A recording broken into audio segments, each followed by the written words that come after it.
Hello दोस्तों, कैसे हैं आप। जैसा कि पिछली कड़ियों में मैं आपको बता चुका हूं कि बाबर काबुल पे काबिज हो चुका था और कुछ दिनों बाद में उसने कंधार पे भी कब्जा कर लिया था, जहां उसने अपने बेटे कामरान मिर्जा को सूबेदार बना दिया था। लेकिन बाबर जैसे आदमी के लिए काबुल एक छोटी जगह थी।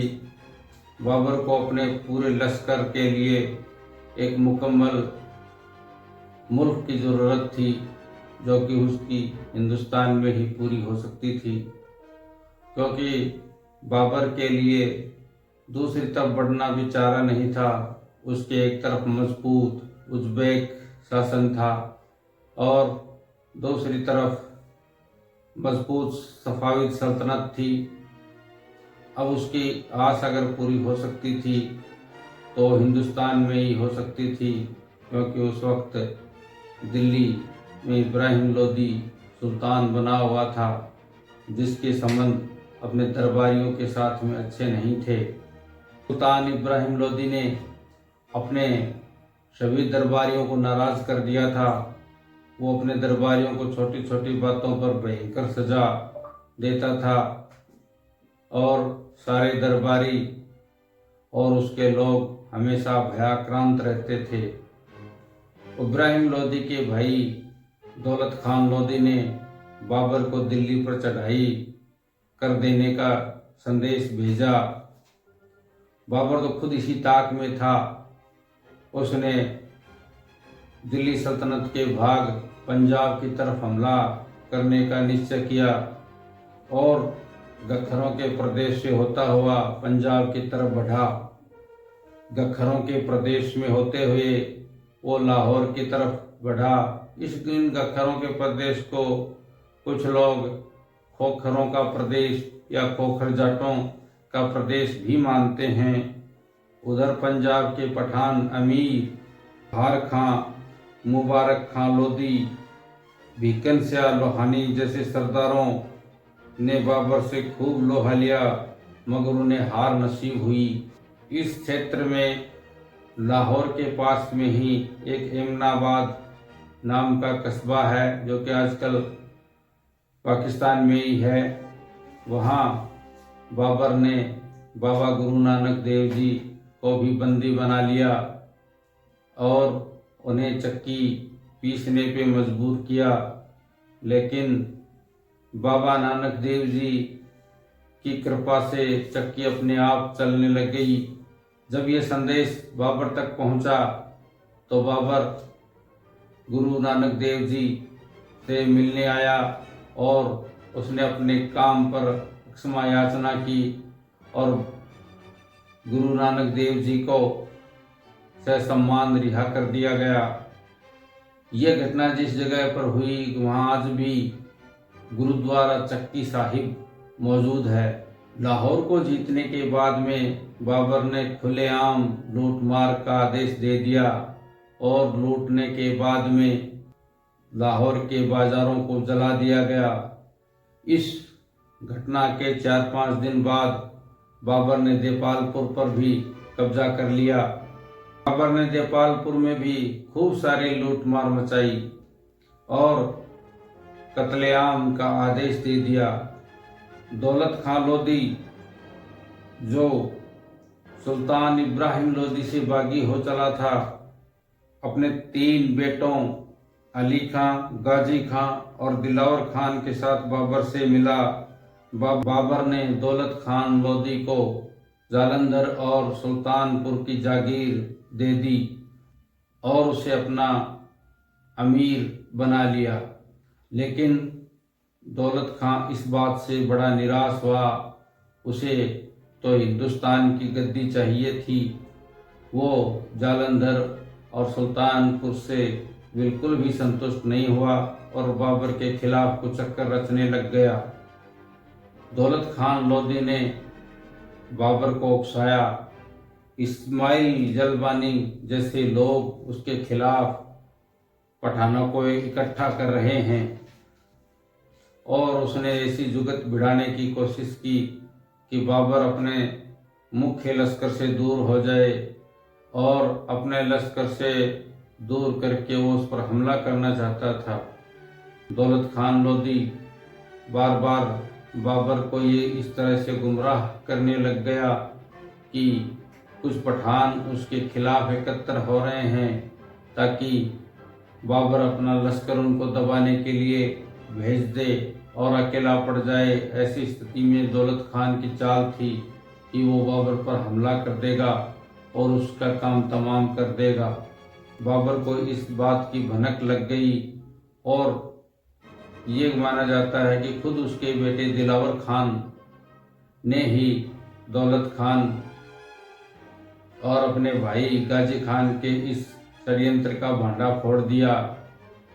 बाबर ने दौलत खान और उसके बेटे गाजी खान को पकड़वा लिया और दौलत खान को अपनी जान की भीख बाबर से मांगनी पड़ी और बाबर ने उसको बहुत ही बुरा भला कहा। दौलत खान ने बड़ी मिन्नतों के बाद में अपनी जान बख्शी कराई। अब बाबर ने दौलत खान और गाजी खान दोनों की जागीरें अकेले दिलावर खान को इनायत कर दी और उसे खान खाना का खिताब भी इनायत किया। हालांकि बाद में दौलत खान और गाजी खान ने देपालपुर में जाकर के दिलावर खान को पकड़ लिया और अलाउद्दीन लोदी, जो उसे आलम खान लोदी भी कहा जाता था, उसे और बाबा कसका को हराकर देपालपुर पर कब्जा कर लिया। अलाउद्दीन लोदी काबुल में बाबर के पास चला गया और बाबा कसका लाहौर भाग गया। दौलत खान ने शेरवानी पठानों को सियालकोट छुड़ा लेने के लिए भेजा, लेकिन मीर अब्दुल अजीज और लाहौर के कई अमीर खुसरो को कलतास की मदद को गए और इस तरह दौलत खान को हारना पड़ा। इधर सुल्तान इब्राहिम लोदी का लश्कर भी दौलत खान लोदी के खिलाफ पहुंच गया था और इस तरह दौलत खान लोदी मुगलों और इब्राहिम लोदी के लश्कर के दो पाटों के बीच में फंस गया। हालांकि दौलत खान लोदी ने कूटनीति से काम लिया और इब्राहिम लोदी के अफसरों में फूट डाल दी और कुछ अजीम सिपह सालारों को अपनी ओर मिला लिया। इस प्रकार से इब्राहिम लोदी की उसके खिलाफ ये मुहिम सफल ना हो सकी। उधर अलाउद्दीन लोदी बाबर का संदेश लाहौर में बैठे हुए मुगल लश्कर के नाम लाया कि मुगलों का लश्कर अलाउद्दीन के साथ में मिलकर के दिल्ली पर हमला करे और वहां दिल्ली जाकर के अलाउद्दीन को बादशाह बना दे। पर ये चाल बिल्कुल नाकाम हुई और इब्राहिम लोदी की फौज ने अलाउद्दीन लोदी को बुरी तरह हराया और अलाउद्दीन को भाग करके वापस लाहौर आना पड़ा।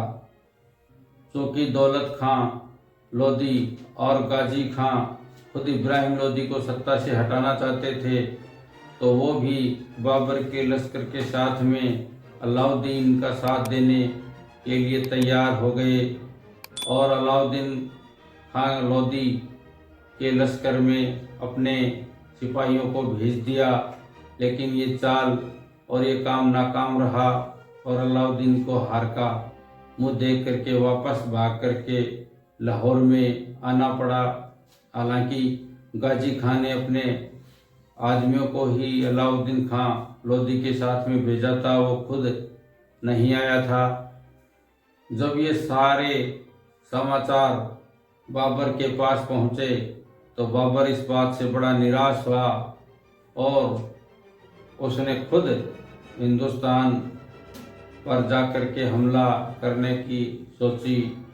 जब अलाउद्दीन खान लोदी इब्राहिम लोदी से हार कर वापस तो गाजी खान ने उससे अपना मुंह फेर लिया और वक्त का तकाजा देख करके गाजी खान ने उसकी कोई सहायता नहीं की बल्कि मौके का फायदा उठा करके कलानौर पर अधिकार कर लिया और मोहम्मद अली जंग जो कि बाबर का अजीम सिपह सालार था उसको वहां से निकाल बाहर किया।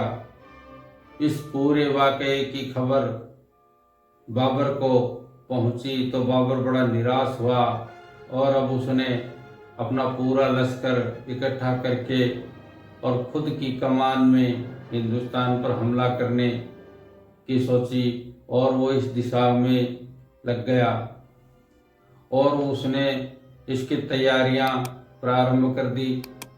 वो हिंदुस्तान पर किस तरीके से हमला करने आया और रास्ते में और क्या क्या किया, इसके बारे में हम आपको अगली कड़ी में बताएंगे।